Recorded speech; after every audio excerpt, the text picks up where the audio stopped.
Hello, नमस्कार. श्री स्वामी समर्थ सगळ्यांना. स्वामी समर्थ सेवा मार्ग आपल्या या यूट्यूब चॅनलमध्ये सगळ्यांचं खूप खूप स्वागत आहे. आपला नवरात्रोत्सव सुरू आहे आणि नवरात्रोत्सवात आपण वेगळ्या प्रकारच्या आई भगवतीच्या सेवा करत असतो. पण या नवरात्रोत्सवात आपल्याला ज्या कन्या रूपात, ज्या स्त्री रूपात वात्सव्य करत असणाऱ्या आई भगवती प्रत्यक्षात आपल्या डोळ्यासमोर असतात, त्यांची आपल्याला पूजा करायची आहे. कारण आई भगवती प्रत्यक्षात आपल्या घरी त्यांच्या रूपाने येत असतात. कोणत्या ना कोणत्या रूपाने देव आपल्याला भेट देत असतो. त्याच्यामुळे कधीही कुणाचा अपमान होणार नाही याची आपल्याला काळजी घ्यायची असते. तर नवरात्रीमध्ये कन्यापूजनाला खूप महत्त्व आहे. नवरात्रीत कन्यापूजन का करावं, कसं करावं, कशासाठी करावं, त्या घरी आलेल्या मुलींना काय नैवेद्य द्यावा आणि काय भेटवस्तू द्याव्या याचबद्दलचा आपला व्हिडिओ आहे. नवरात्रीत कन्यापूजन करणं खूप खूप महत्त्वाचं आहे. त्याच्यामुळे हा व्हिडिओ शेवटपर्यंत नक्की बघा. चला तर मग व्हिडिओला सुरुवात करूया. तर नवरात्रीचा संबंध जगतजननी दुर्गा देवींशी आहे. नवरात्रीत शक्तींची उपासना केली जाते. कोणत्याही प्राण्यात देवी आईची उपासना केल्याशिवाय शक्ती येत नसते. दुनियेत स्त्री जात किंवा मादा ही देवीचा अंश आहे. नवरात्रीत 2 ते 10 वर्षापर्यंत वयांच्या मुलींची पूजा करण्याची परंपरा आहे. प्रत्येक भागात, भारताच्या प्रत्येक कोपऱ्यात विविध जाती जमाती, विविध जे आपले राज्य आहेत, प्रत्येक राज्यात कन्यापूजनाला खूप महत्त्व आहे. 10 वर्षापर्यंतच्या मुलींची कन्यापूजन करण्याची परंपरा आहे. त्याच्यापेक्षा मोठ्या मुली नसाव्यात. या मुलींना साक्षात देवींचं रूप मानलं जातं. यांना कुमारिका असं आपण म्हणतो. कुमारिकांचे पायपूजन करून त्यांना जेवायला घालण्याची प्रथा आहे. कुमारिकांचे पाय धुवून आसनावर त्यांना बसवावं, त्यांना हातावर लाल मोहली बांधून कपाळावर कुंकू लावावं, प्रसाद आणि दक्षिणा द्यावी. घरातून पाठवताना त्यांच्या पायाचा आशीर्वाद आपल्याला घ्यायचा असतो.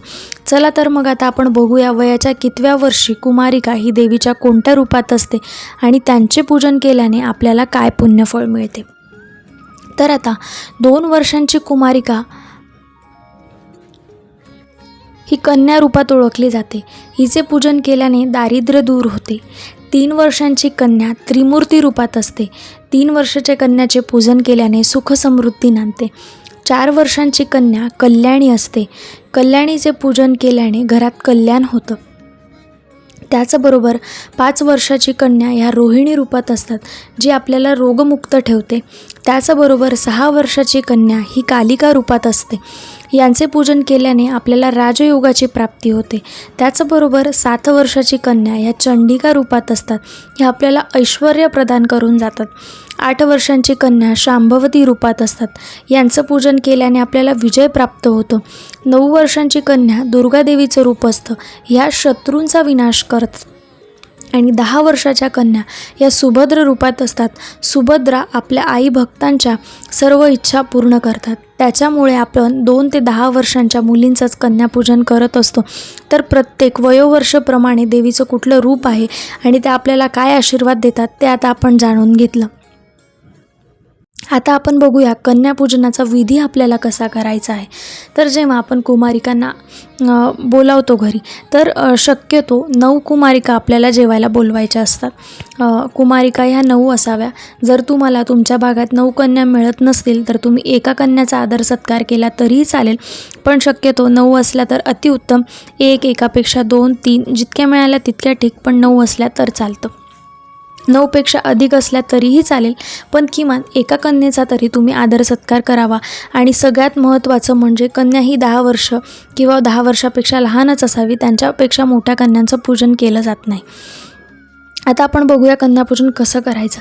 तर कुमारिका घरी आल्यानंतर त्यांना आपण देवींचं रूप मानून त्यांचं मनोभावे स्वागत करायचं आहे. कारण साक्षात दुर्गादेवी आई भगवती आपल्या कुलस्वामींनी आपला उद्धार करण्यासाठी, आपल्याला आशीर्वाद देण्यासाठी त्यांच्या रूपात आपल्या घरी आलेल्या असतात. तर सगळ्यात आधी ते आल्यावर त्यांचं आपल्याला पाय धुवून त्यांच्या पायावरती कुंकू लावायचं आहे आणि त्यांना स्वच्छ आसनावर बसायचं आहे. त्याच्यानंतर कपाळावर कुंकू लावून त्यांच्या आवडीप्रमाणे आपल्याला गोडाधोडाचं जेवण करायचं आहे. प्रसाद म्हणून मुख्यतः आपल्याला खीर, पुरी, शिरा असा नैवेद्य दाखवायचा असतो. तुम्हाला जे काही खायला बनवायचं असेल तुम्ही तुमच्या इच्छाशक्तीप्रमाणे बनवू शकता. पण प्रसाद रूपात खीर, पुरी आणि शिरा हे 3 नैवेद्य हे प्रामुख्याने असावे. यथाशक्ती तुम्ही कुमारिकांना भेटवस्तू द्यायच्या आहे.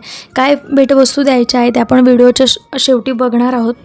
त्याचप्रमाणे आपल्या इच्छाशक्तीप्रमाणेच आपल्याला कुमारिकांचं पूजन करायचं असेल.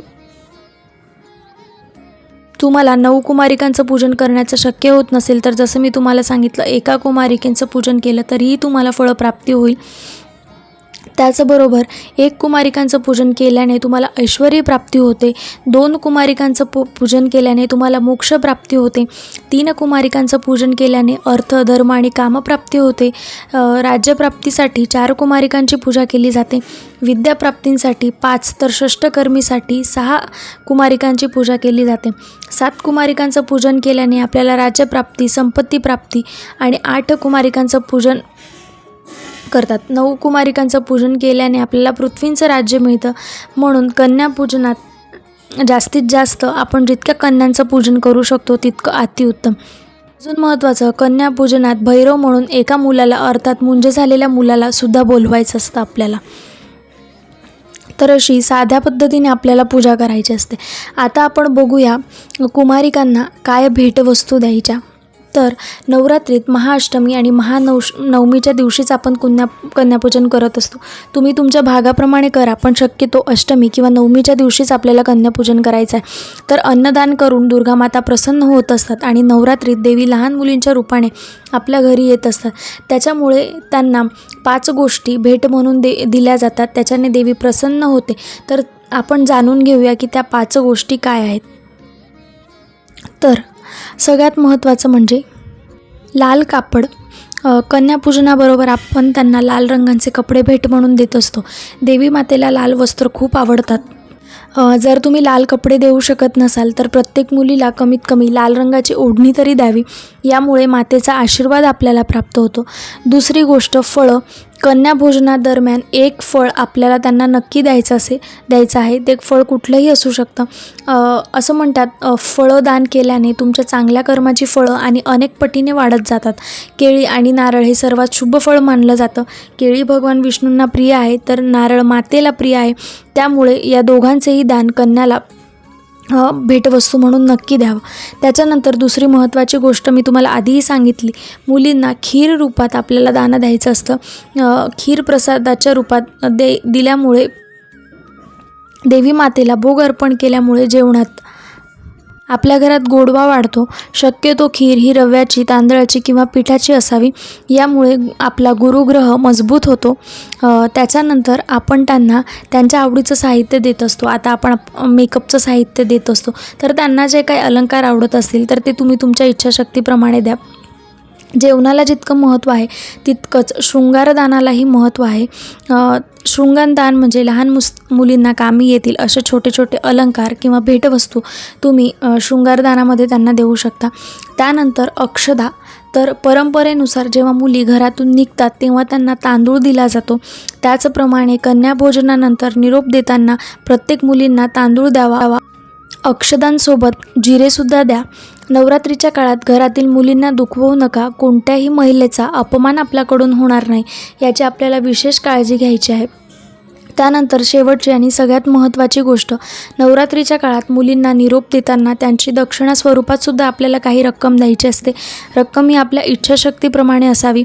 असं केल्याने लक्ष्मी मातासुद्धा तुमच्यावर प्रसन्न होतात. तुमच्या आर्थिक साठ्यात वाढ होते. शक्य असल्यास आपण आपल्या क्षमतेनुसार 11, 21, 51 रुपये द्यावे. त्याहून अधिक दिले तरी चालतील, त्यापेक्षा कमी दिले तरीही चालतील. नवरात्रीत अष्टमी आणि नवमी तिथीला कन्यापूजन केल्यास कन्यापूजनाचा आपल्याला विशेष लाभ होतो. दुसरीकडे कन्यापूजन एखाद्या शुभमुहूर्तास केल्यास आपल्याला दुहेरी फळसुद्धा मिळतं. तर नवरात्रीच्या या काळात प्रत्येकाने आवर्जून एक तरी कन्यापूजनाला महत्त्व आहे. त्याच्यामुळे 1 कन्याचं तरी पूजन करावं. तुम्हाला काही शंका असतील तर तुम्ही कमेंट बॉक्समध्ये विचारा. व्हिडिओ थोडासा मोठा झाला आहे पण शेवटपर्यंत बघा आणि आपल्या चॅनलला सबस्क्राईब करायला विसरू नका. परत आपण भेटूया अशाच एका माहितीपूर्वक व्हिडिओसोबत. तोपर्यंत सगळ्यांना श्री स्वामी समर्थ.